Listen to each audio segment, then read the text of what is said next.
Terima kasih saudara masih setia menyaksikan Sahur Time. Masih bersama saya Kang Amin dan Kiai Haji Misbahul Munir. Kali ini kita sudah sampai pada sesi Anda bertanya, Kiai menjawab. Untuk saudara yang masih belum mengirimkan pertanyaannya, kami masih terus menunggu pertanyaan dari Anda. Silakan langsung kirimkan melalui WhatsApp dengan format ketik nama, spasi kota, spasi pertanyaan, kirim ke nomor yang tertera di layar televisi Anda. Tidak lupa saya ingatkan untuk saudara yang ingin berdonasi untuk para guru ngaji, santri majelis taklim dan pesantren yang terdampak COVID-19 di dakwah peduli COVID-19 melalui rekening BCA 29120900915 atau lewat situs kitabisa.com dengan memindai QR Code yang terdapat di layar televisi Anda. Selain donasi, Anda juga bisa menyalurkan zakat melalui NU-Care Lazisnu di nomor rekening yang tertera di layar televisi Anda sebesar Rp35.000 per individu atau silahkan dihitung sendiri untuk zakat malnya.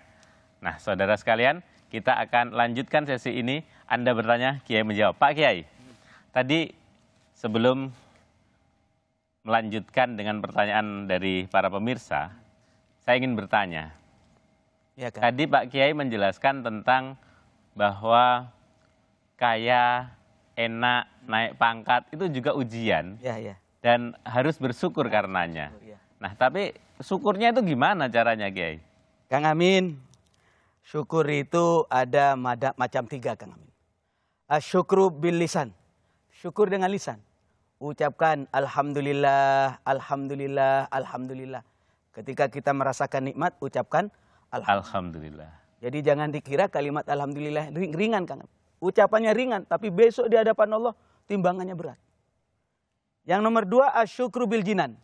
Syukur dengan hati. Yakinkan bahwasanya apa yang kita rasakan ini murni pemberian Allah. Kita ini la haula wala quwwata illa billah. Kita tidak punya daya dan kekuatan. Semuanya murni pemberian Allah. Dan yang ketiga, asyukru bil jawarih. Syukur dengan anggota badan.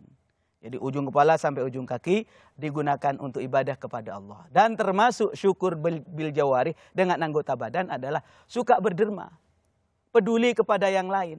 Jangan ngomong, alhamdulillah saya kaya, alhamdulillah saya makmur. Tapi pelit, nggak bersyukur itu namanya. Itu Kang Amin. Baik, jadi itu meyakini bahwa apa yang didapatkan semuanya itu karunia dari Allah SWT. Dan dikembalikan ke jalan Allah. Ke jalan Allah.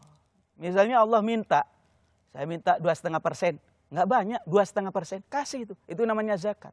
Dan hati-hati para jemaah sekalian, kalau kita tidak bersyukur, inna adzabi lasyadid. Inna adzabi lasyadid. Awas, ancaman dari Allah. Ini siksa Allah pedih. Itu Kang Amin. Bahaya kalau kita tidak bersyukur, apalagi tidak berzakat. Bisa jadi penyakit Kang Amin. Ya, Kiai. Nah, itu kan tadi yang cobaan yang enak-enak, Kiai. Nah, ini ada Bapak Aziz di Subang. Ya.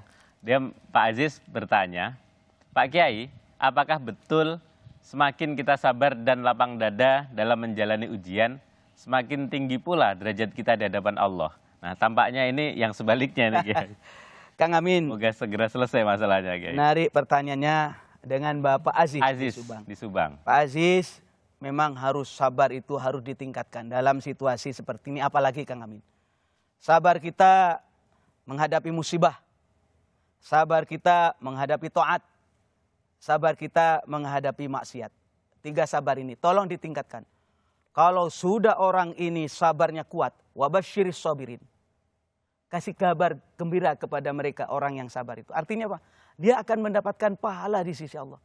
Inilah kehebatan orang Islam. Seorang mukmin itu dalam situasi apapun, mau senang, mau susah, asal punya ilmu, Kang Amin. Ketika senang, dia alhamdulillah dapat pahala. Kalau dia susah, kemudian dia sabar, dapat pahala juga. Masya Allah. Inilah yang dikatakan oleh Rasulullah SAW, orang mukmin itu hebat dalam situasi apapun akan mendapat pahala di sisi Allah Subhanahu Wa Taala. Asal tahu ilmunya. Serba pahala ya, Kiai. Kalau tanya Kiai pasti dapat pahala ya. Alhamdulillah. Nah, Bapak Maulana di Serang. Ya. Pertanyaan ini tadi kan tema kita berbaik sangka kepada Allah Subhanahu Wa Taala, positive thinking, Kiai. Nah, Pak Maulana ini bertanya, bagaimana cara melatih diri supaya bisa selalu berpikir positif? Kang Amin harus sadar bahwa Allah itu Rahman, Allah itu Rahim, Allah itu sayang kepada kita. Allah itu tidak zalim kepada hambanya. Wa ma rabbuka bidzalamil lil abid.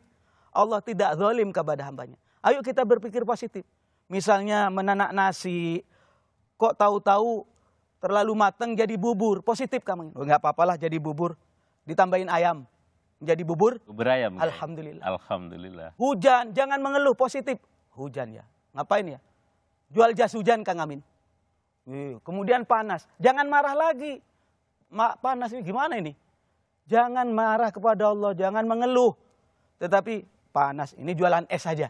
Artinya kita positif itu bangun bahwasanya apa yang diputuskan oleh Allah Subhanahu wa taala bukan kezaliman Allah. Wa ma rabbuka bidzalamil lil abid. Kalau ini mantap di dalam hati, kita diturunkan apa saja insya Allah berbuah positif Kang Amin. Jadi hal yang berbeda-beda, keadaan yang berbeda-beda itu justru bisa menimbulkan kreatif Kiai ya? Kreativitas. Kalau disyukuri. Kalau disyukuri dan kita berpikir positif kepada Allah. Itu Kang Amin. Baik Kiai. Nah ini ada Ibu Ainun di Cimahi. Ya. Pertanyaannya, apakah tidak mensyukuri keadaan fisik itu termasuk berburuk sangka kepada Allah Kiai?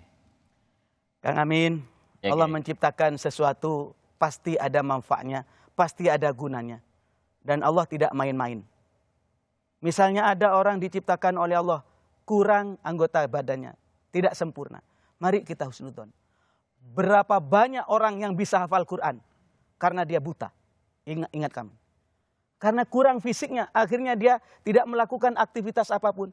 Tetapi dia mampu menggunakan kekurangannya itu untuk fokus kepada apa yang menjadi kekuatannya. Dia hafalnya kuat. Saya punya saudara tetangga, dia itu kenapa? Buta Kang Amin. Tapi dengan kebutaannya kemudian dia ahli ibadah. Dia tidak lepas daripada masjid. Subhanallah. Coba saya membayangkan, kok andaikan kawan kita ini dikasih melek, dikasih sempurna, saya nggak menjamin Kang Amin, dia ahli ibadah. Ya, bisa jadi suka keluyuran kayak yang lain-lain ya. Iya kita Kiai. Iya Kang Amin. Nah Kiai, ada Ibu Ratna di Kudus. Ya. Nah, ini ingin disayang, berbaik sangka dan ingin disayang. Ibu Ratna di Kudus bertanya, apa tanda-tanda Allah itu sayang pada kita Kiai? Kang Amin. Ya Kiai. Ada sebuah hadis. Idza ahabballahu abdan ibtalahu. Apabila Allah itu sayang kepada kita, diuji sama Allah. Dan saya sampaikan tadi, ujian itu tidak harus bermakna musibah. Tidak harus diartikan dengan ketidaknyamanan. Ujian itu kadang-kadang berupa kenyamanan, kesehatan, kemakmuran. Yang terpenting bagi kita, kita mampu menyikapi dengan benar. Jadi kalau kita sedang diuji oleh Allah, kalau punya ilmunya, misalnya saya bilang tadi, Kang Amin, sedang diuji dengan kenikmatan, alhamdulillah, dapat pahala Kang Amin. Naik derajat kita. Ketika kita diuji dengan ketidaksenangan, ketidaknyamanan, sabar Kang Amin. Naik derajatnya oleh Allah. Oleh sebab sabar. Inilah gunanya ilmu Kang Amin, menghadapi situasi sehingga kita mendapatkan nilai-nilai pahala selalu dari Allah Subhanahu wa taala. Tapi tentu saja ketika kita sedang dalam kesulitan Kiai, Ya Kang Amin. kita mesti berdoa agar dimudahkan dong Kiai. Iya. Jadi termasuk bagaimana agar doa itu bisa dikabulkan oleh Allah Subhanahu wa taala adalah agar doa itu memiliki sanad Kiai. Jadi kita tidak ngarang-ngarang saja Kiai ya, kalau bisa.